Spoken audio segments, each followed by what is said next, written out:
말씀을 배달합니다. 요기요 교회 박연서 목사입니다. 오늘 묵상할 본문은 출애굽기 29장 1절에서 9절까지의 말씀인데요.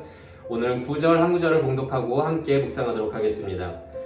아론과 그의 아들들에게 띠를 띄우며 관을 씌워 그들에게 제사장의 직분을 맡겨 영원한 규례가 되게 하라. 너는 이같이 아론과 그의 아들들에게 위임하여 거룩하게 할지니라.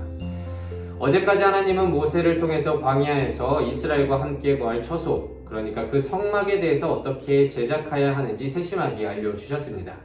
지성소와 성소 안에 진리의 말씀인 증거궤와 그리고 하나님의 현존과 교제하는 진설병, 그리고 그 안을 비추는 등잔대가 설명되었고요.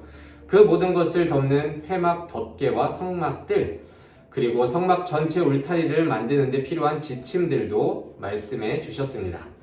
그리고 나서 이제 그 안에 직분을 수행할 제사장의 의복 양식에 대해서 알려준 후에 오늘은 아론과 그의 아들들의 제사장 직분을 위임하는 위임식 장면을 그리고 있습니다. 현대를 살아가는 우리들에게는요, 이러한 규례들은 생소하고 실제로 이루어지지 않겠지만 그 안에 담긴 영적 의미는 지금도 유효합니다. 먼저 위임식에 필요한 준비물들이 소개되고 있습니다. 먼저 어린 수수 1마리와 흠없는 순양 2, 그리고 무교병과 무교과자, 그리고 무교전병이 필요합니다. 이 제물들에 대해서는 내일 언급할 내용으로서 오늘은 이런 게 있나 보다 라고 생각만 하시고요. 오늘은 대상자들이 제사장 직분을 받게 되는 그 형식과 순서들을 함께 살펴보길 원합니다. 4절은 이렇게 기록되어 있습니다. 너는, 그러니까 모세는 아론과 그의 아들들을 회막문으로 데려다가 물로 씻기고, 5절 의복을 가져다가 아론에게 속옷과 에봇 받침 겉옷과 에봇을 입히고 흉패를 달고 에봇에 정교하게 짠 띠를 띠게 하고, 6절 그의 머리에 관을 씌우고 그 위에 거룩한 패를 더하고 관유를 가져다가 그의 머리에 부어 거룩하게 하는 직분을 맡기게 됩니다. 그리고 9절 그들에게 제사장의 직분을 맡겨 영원한 규례가 되게 하라 라고 말씀하면서요, 이는 앞으로도 제사장의 직분의 위임의 이 절차의 성결 과정은 이후에도 계속될 영원한 규례가 되는 것입니다. 그런데 여러분, 오늘 위임식 과정에 있어서 어떤 특이한 점을 발견하셨습니까? 다시 강조해서 읽어볼게요. 아론과 그 아들들을 데리고 와서 물로 씻기고 의복을 가져와서 겉옷과 속옷을 입히고 흉패를 달아주고 머리에 관을 씌워주고 그 위에 관유를 가져와서 머리에 부어주고, 그러니까 모든 위임식의 절차가 철저히 수동적이라는 것입니다. 이는 위임 대상자의 입장에서 표현해보자면 약간 이상한 표현 같지만 적극적으로 수동적인 자세를 취하고 있다고 말할 수 있겠습니다. 여기에는 전혀 자신의 생각으로 그 어떤 움직임도 일어나지 않습니다. 철저하게 모세에게 모든 절차를 맡긴 채 완벽한 순종의 자세를 보이고 있는 것입니다.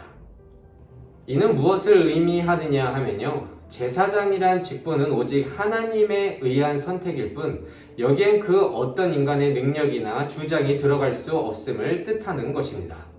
그런데 당연하죠. 생각해보세요. 왜 아론과 그 아들들이 제사장으로 임명돼야 할까요?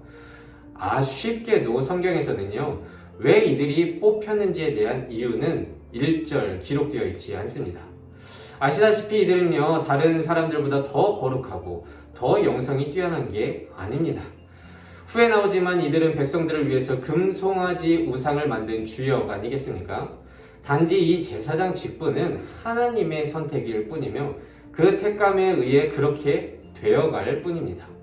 절대적인 수동성, 이것이 제사장 된 자들의 하나님을 향한 마음과 태도인 것입니다. 그런데 이 제사장직의 영적 성결 과정은요, 아까도 말씀드렸듯이 지금도 유효한 성도의 자세입니다. 지금 우리는, 그러니까 믿는 모든 자들은 왕같은 대제사장의 직분을 받은 자 아니겠습니까? 그래서 예수님의 보혈로 인해 직접 주님께로 나아갈 수 있는 자들이 되었습니다. 그런데 이 믿음 또한 주께서 우리를 주관적으로 택하시고 주권적으로 택하시고 은혜를 기름 부어주셔서 우리가 그리스도인이라고 칭하며 매일같이 예배드리고 회개하고 있다는 것이죠. 그 택하심에는 우리의 그 어떤 것을 내놓을 수 없다는 것을 우리는 너무도 잘 알고 있습니다. 그래서 전적인 은혜라고 하고 그 사랑 때문에 우리는 눈물로 순종하는 자들인 것이죠. 하지만 우리는 지금 나 된 것이 조금은 나에게서 무언가 있기 때문에 나 된 것이다 라고 여기면서 내 주장을 하고 싶으신 분들이 있을 수도 있지만, 말씀을 통해 우리에게 요구되어지는 것은 적극적인 수동적인 자세임을 우리는 잊지 말아야 할 것입니다. 그래서 오늘은 이렇게 기도하기를 원합니다. 하나님, 제사장 위임식의 성결 과정을 통해 현재를 살아가는 우리의 신앙을 돌아봅니다. 그 어떤 인간의 주장 없이 절대적인 주의 선택에 의해 제사장이 되어가는 아론처럼 우리 또한 왕같은 대제사장으로서 하나님의 선택에 의해 믿는 자들이 되었음을 고백합니다. 하나님, 우리에게 온전히 말씀 앞에서 철저히 수동적인 자세를 취하고 나를 선택하셨음에 내게 기름 부어주셨음에 감사하며 살아갈 수 있는 우리 되게 하여 주시옵소서. 오늘도 이 말씀을 묵상하며 한날 승리하며 살아갈 수 있는 우리 모두가 되시기를 진심으로 소망합니다. 기도하겠습니다. 이 세상의 모든 청년의 인생을 사랑하시는 하나님 감사합니다. 오늘은 제사장 위임 과정을 살펴보며 우리의 신앙을 돌아봅니다. 이 성결 과정의 영적 자세는 지금도 우리에게 필요한 순종의 자세입니다.